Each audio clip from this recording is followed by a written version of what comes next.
Sairam. The 6th of July 2019 witnessed a different kind of event at the Sri Sathya Sai Senior Boys Hostel at Prashantiniliyam, Puttaparthi. This was the funeral of the hostel dog, a Labrador by the name Jolly. Now Jolly, she had come to the hostel sometime in 2005 or 2006. I have vivid memories of playing with her as a little pup in my room in the hostel when I was studying there. She continued to stay in the hostel and she probably is the last official pet dog of Bhagawan Sri Sathya Sai Baba, our dear Swami, and she has received his blessings on a couple of occasions at Sai Kulwant Hall during the Shri Krishna Janmashtami celebrations, when all the other animals too, including the cows, the deer, the pigeons, the doves, the rabbits, all of them would make their way to the mandir. Jolly too got her share of blessings from Swami. This memory of Jolly triggered in me the desire to know more about the different dogs that have had the blessing to stay with Swami. In fact, in one of the earliest ever photographs of Bhagawan Sri Sathya Sai Baba taken in the Pata Mandiram or the old Mandiram is that there is a dog sitting at his lotus feet.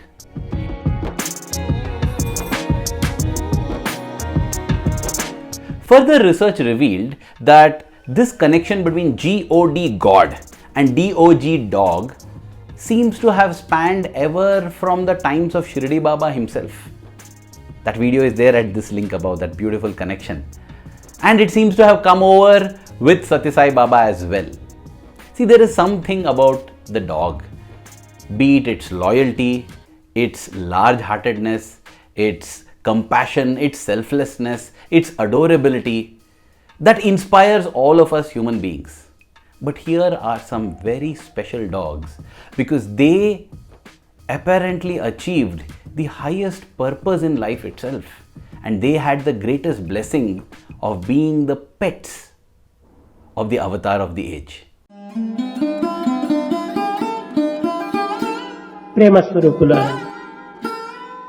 The earliest recorded dogs to have stayed with Swami were probably Jack and Jill, two Pomeranians that were from the town of Uttakamand or Ooty.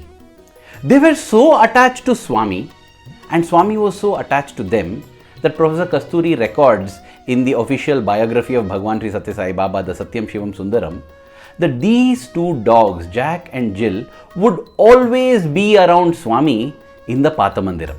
In fact, they would also eat along with Swami, and they would eat only vegetarian food. We know that dogs can be trained to eat only vegetarian food, but what was special about Jack and Jill is that they would observe a fast or upavasa every Thursday. Come a Thursday, do whatever you might want to, the tastiest of dishes.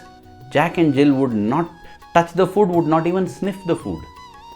Every night, Jack and Jill would sleep, one at the head of Swami, one at the feet of Swami. Maybe they took turns and exchanged their places, but so blessed were these dogs. Professor Kasturi writes in the Satyam Shivam Sundaram that I think these two dogs were very special and associated with some spiritual being in their previous birth, because they had such beautiful opportunities with Swami, and when they died, Swami created a samadhi for both these dogs. What Professor Kasturi did not know at that point in time was that these two dogs were indeed associated with the divine personage, Swami himself. This was revealed by Swami in a discourse, the story of Jack and Jill, their rebirth as dogs, which is so fantastic, beautiful and enlightening that there is an entire video separately on it at this link above. After Jack and Jill came two more Pomeranians. This time they came from Kodaikanal and they were called Chitty and Bitty. They too enjoyed a lot of proximity with Swami, and when they passed on, Swami had a samadhi built for them at Ooty. Indeed, very unique, Jack and Jill, Chitty and Bitty, because they got a samadhi built by the Lord himself. The only other animal that I know that received this privilege was Sai Gita.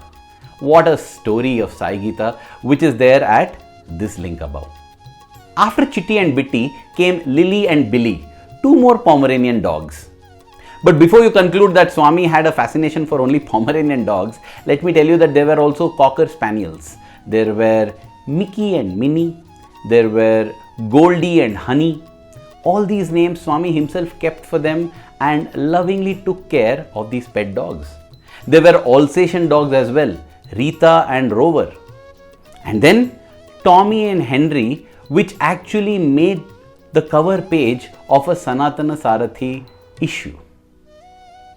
There was also a Great Dane. I don't know the name of this Great Dane, but this is such a magnificent picture, right? An American lady by the name Mrs. Diana Baskin, who has written two wonderful books of her experiences with Bhagawan Sri Sathya Sai Baba, records some adorable and inspiring stories of Swami's pet dogs.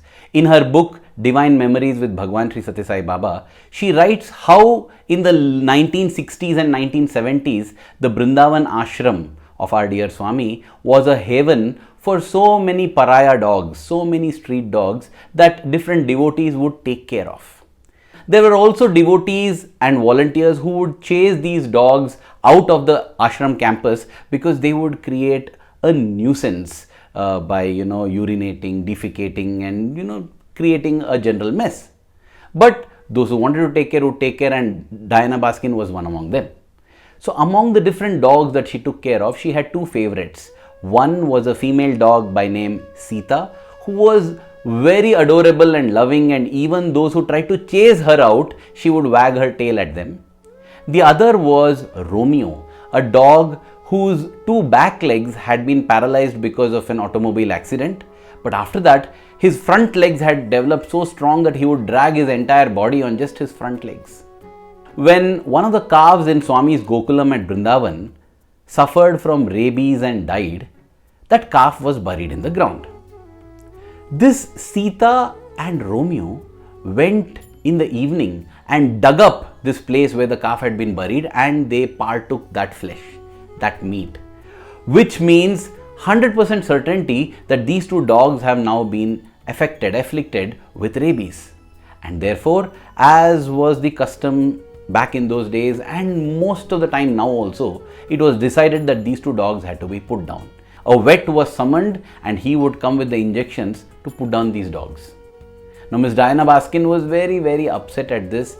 So she just decided to leave the ashram that day and go away when this deed would be done, so that she would not have to be even close to this act.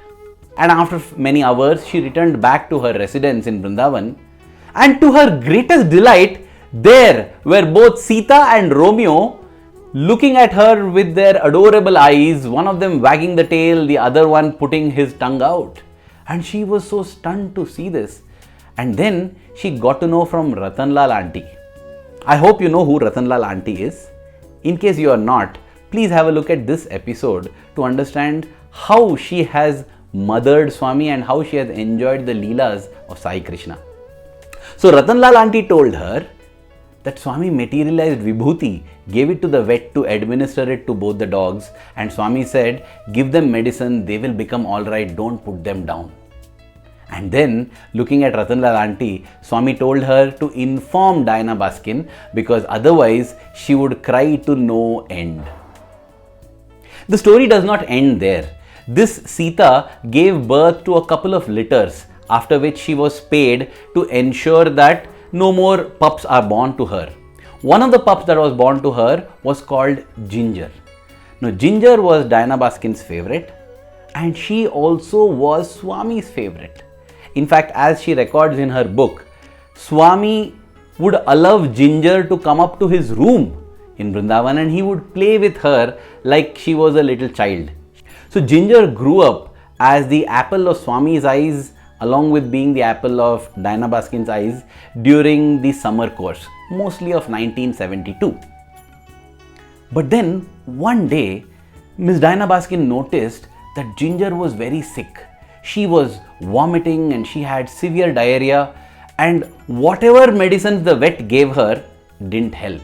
It kept getting worse and worse till Ginger became so weak that she was barely able to stand. She was not able to move, she was disoriented, and even breathing seemed to be a labor for her. That is when Diana understood that she must end this little one's suffering, and so she herself summoned the vet and requested him to give the fatal dose of injection, the lethal injection with which Ginger could pass away peacefully. And that is what the vet did. After that, Miss Diana brought Ginger home and she kept praying, giving her vibhuti and hoping to be there when she passes away finally. But Ginger didn't pass away.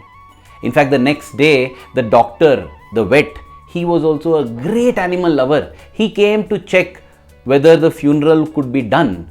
She said, no, Ginger is still breathing. And that is when the doctor said, Ginger is a very, very special being. She is Swami's pet, and I think she will not pass away till the entire summer course is over. That is when Miss Diana asked, did you give her a proper dosage? He said, trust me, I have given her a dosage which is even larger than necessary for an animal of her size. Even a much larger animal should have passed away in a few hours. That is why I think Ginger is very special. Dear brothers and sisters, can you believe it?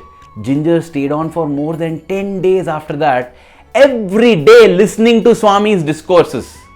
And do you know when she breathed her last? It's simply phenomenal. I'm getting goosebumps even as I say this. As Swami concluded the bhajan for the last discourse of that summer course, there Ginger breathed her last peacefully. Such was the special dog that Ginger was. As we listen to Ginger's story very gingerly, I am reminded of Kuttan. Kuttan means lame one. Kuttan was a dog in the Bikatti village in the Nilgiri mountains, which Swami was visiting in 1962. Now, Kuttan used to be very ferocious towards any visitors that come to the village, and all the villagers knew about it. So they tied up this lame dog when Swami was supposed to come. Swami went straight to Kuttan and unleashed him despite all the villagers telling Swami not to do so. And to their amazement, they saw that Kuttan was just limping and going behind Swami wherever he went. In fact, Swami allowed Kuttan to come up to the dais with him. Swami delivered his discourse, Swami sang bhajans, and then when Swami went to have his food, Kuttan also came there, and before anybody could eat, Swami asked for Kuttan to be fed first. After that, Kuttan went back to the dais, laid his head on the footrest where Swami had kept his feet throughout, and breathed his last. I'm also reminded of another dog, Tommy.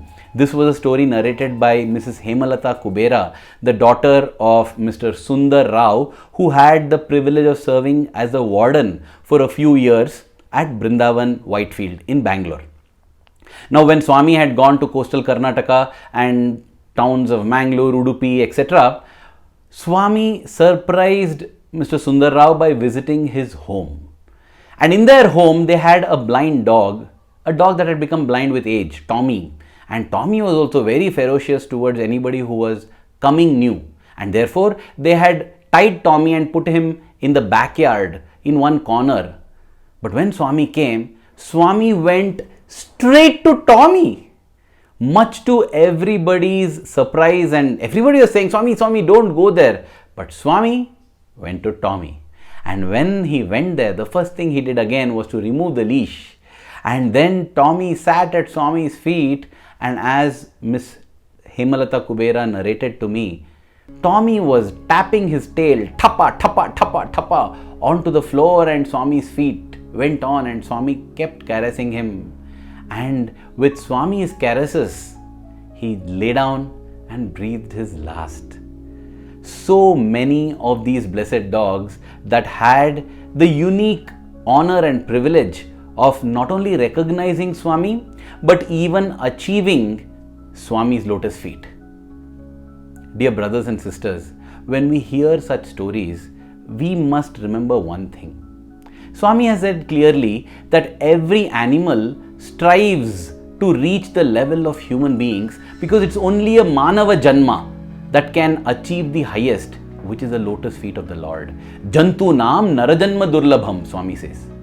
And yet, the power of the Sai avatar is such that a few blessed dogs that could recognize the truth of his reality also achieved the highest that is reserved only for human beings. If they could have that level of mumukshatvam or yearning for the Lord, shouldn't we too get inspired to develop such yearning for the lotus feet of our Lord? Should we not utilize our blessed Narajanma or human birth to achieve God, which was done by even a dog?